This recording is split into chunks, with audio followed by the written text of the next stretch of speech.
Welcome back. It's time now for the Financial Week. Tech experts say local businesses should utilize artificial intelligence tools to boost productivity. A number of them shared their perspectives at the Tech Beach Retreat in Montego Bay, St. James on Friday.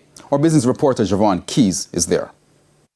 There is no going around the use of technology in business, and while some are fearful of the tools, the experts say it's best to embrace it.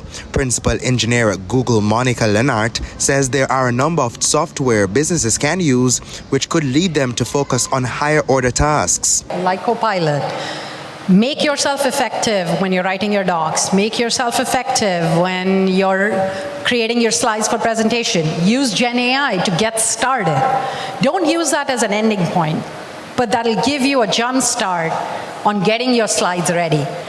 The second thing, when in businesses, a lot of you have data, analytics of data.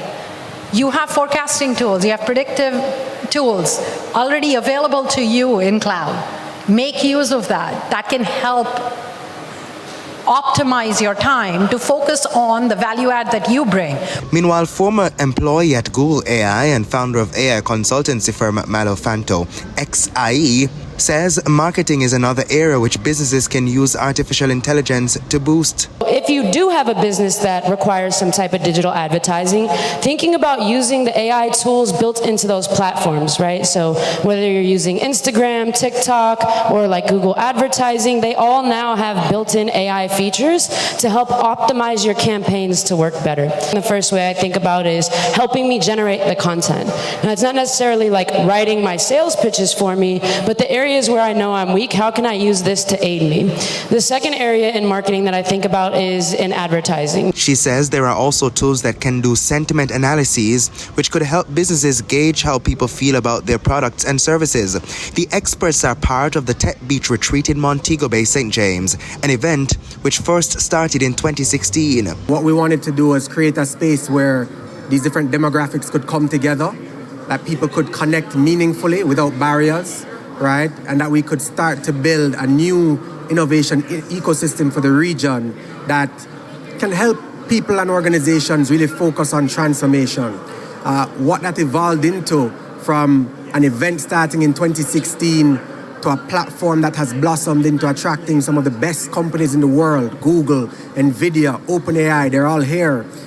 We were able to launch in 2021 with the Inter-American Development Bank, the Caribbean's first technology-focused accelerator program. The facility has so far raised $60 million. For the Financial Week, I'm Javon Keys. All right, thanks, Javon. And we go now to the foreign exchange market. Trading ended today with the US dollar selling for $155.95.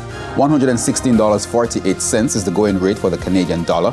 $197.02 is the average cost for the pound, while the euro is selling for $172.74.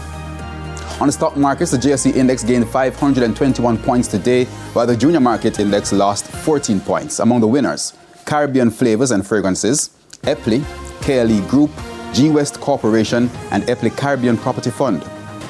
On the losing side were Regency Petroleum, Caribbean Assurance Brokers, JMMB Group, 7% Jamaican dollar shares, AMG Packaging and Paper Company, and Pulse Investments.